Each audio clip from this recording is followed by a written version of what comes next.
गांधी के सपनों का भारत, जहां ग्राम स्वराज की स्थापना के लिए बापू ने आजादी से पहले पंचायती राज संस्थानों को मजबूत करने के उद्देश्य से ग्रामीण भारत में विकास की नई बहार लाने के उद्देश्य से आजादी से पहले जो सपना देखा, आज 75 साल की आजादी के बाद भी ग्रामीण भारत हाशिए पर है। ऐसे में देश के भूतपूर्व प्रधानमंत्री स्वर्गीय राजीव गांधी के उन बातों को याद करना होगा जिसमें कभी उन्होंने कहा था कि दिल्ली से चला हुआ 1 रुपए गांव के पंचायत पहुंचते पहुंचते वो 15 पैसा हो जाता है।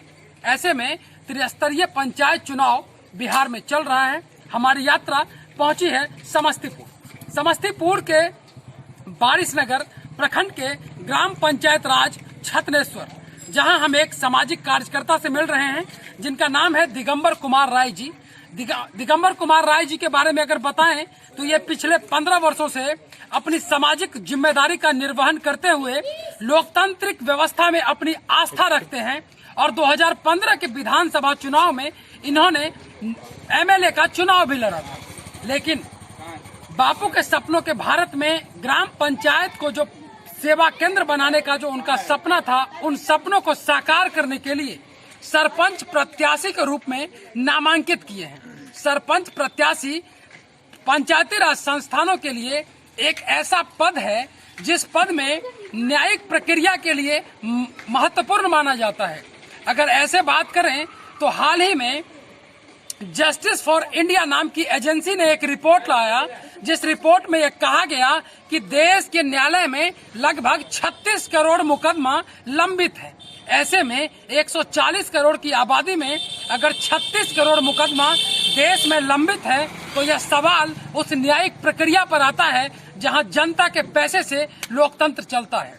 अब दिगंबर राय जी जैसे लोग जो समाज में समथिंग बैक टू सोसाइटी करने के उद्देश्य से आए हैं सरपंच के रूप में, हम इनसे जानना चाहेंगे इनके विचार और इनके विचार में ये सरपंच पद को कैसे देखते हैं, अपनी न्यायिक जिम्मेदारी का कैसे निर्वहन करेंगे। सबसे पहले आपका कार्यक्रम में स्वागत है। नमस्कार। नमस्कार। आप हमें ये बताइए दिगंबर राय जी कि राजनीति में क्यों आए, क्या सोच कर राजनीति में आए, ऐसा क्या लगा कि सामाजिक कार्यकर्ता की भूमिका में कहीं न कहीं विकास या समथिंग बैक टू सोसाइटी नहीं हो रहा था, इस उद्देश्य से या कोई और वजह था? क्या प्रेरणा का स्रोत रहा राजनीति में आने का?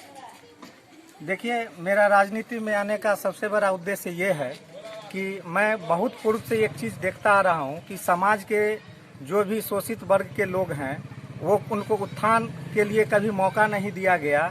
सब लोग न्याय के लिए दर दर भटकते रहे, छोटे मोटे मामले को लेकर के थाना पुलिस कोर्ट कचहरी करते रहे और उनका जो आर्थिक स्थिति और दिन प्रतिदिन ऊपर उठने के जगह नीचे गिरता चला गया।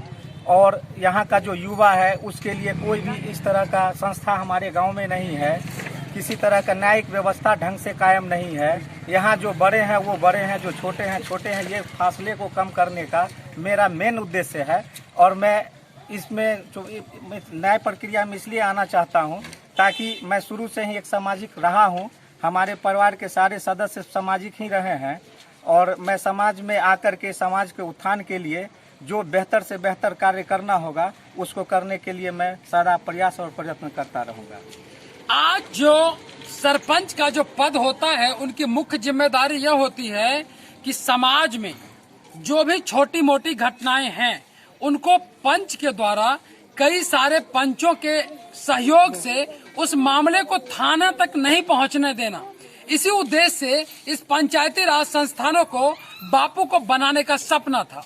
ऐसे में आज थाना में जो एफआईआर होता है उस एफआईआर लोड इतना बढ़ गया है न्यायालयों में कि लोगों को न्याय मिलने में 25-25 साल और 30-30 साल लग जाते हैं। ऐसे में आप सरपंच होने के बाद कैसे उनको त्वरित न्याय देंगे, कैसे विकास के साथ न्याय की यह यात्रा आगे बढ़ेगी? मेरा जो न्याय का प्रक्रिया होगा वो सबसे पहले तो मेरा एक ग्राम कचहरी का स्थापना होगा। हमारे पंचायत में जितने भी वार्ड हैं, जिस तरह से थाना में एक ओपी पोस्ट होता है उसी तरह मेरा प्रत्येक वार्ड में एक ओपी पोस्ट होगा। जहाँ से उस वार्ड में जितने भी तरह की समस्या होती है वो वहाँ पहले होगा, वहाँ आएगा। वहाँ जो हमारे द्वारा जो नियुक्त किए गए लोग होंगे वो हम लोगों के साथ आएंगे और इसमें हमारा एक टीम का गठन होगा जिसमें बड़े बुजुर्ग का भी होगा और युवा का भी होगा। सब लोगों के विचार को सुनेंगे, समझेंगे और जो बेहतर से बेहतर उपाय होगा उसको समाज में लागू करेंगे।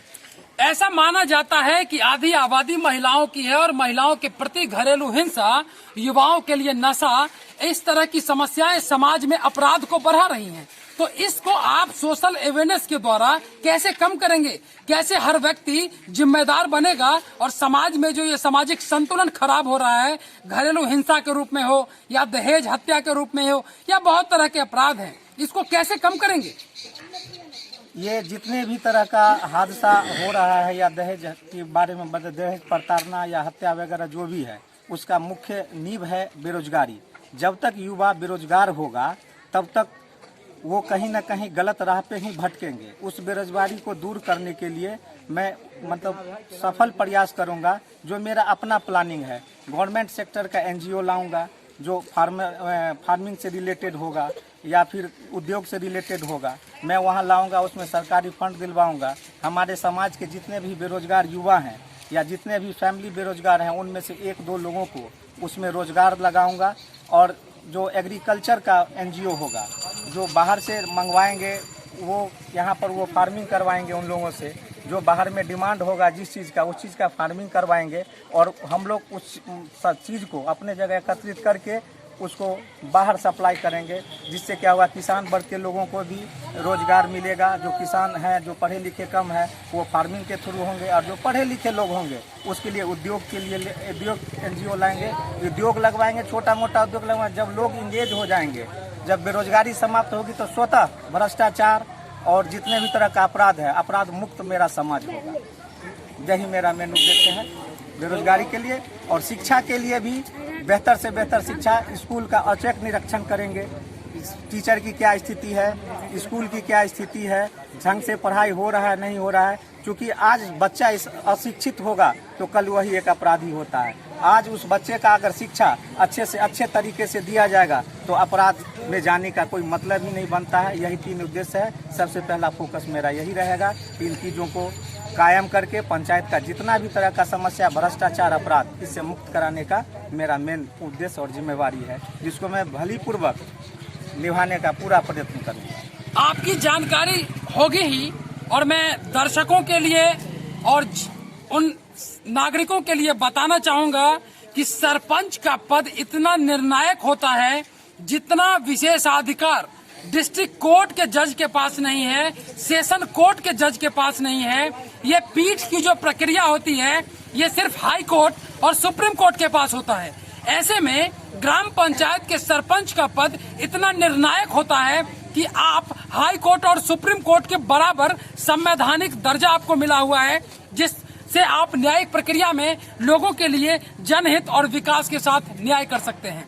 दिनकर के उन पंक्तियों के साथ युवाओं को राजनीति में लाने का एक ऐलान करने के उद्देश्य से इसको कोट किया जा रहा है कि पत्थर सी हो मांसपेशियां, लोहे से भुजदंड अभय, नस नस में हो लहर आग की, तभी जवानी पाती जाए। वीडियो टीम के साथ गौतम कुमार, समस्तीपुर। गांधी के सपनों का भारत। रेडी।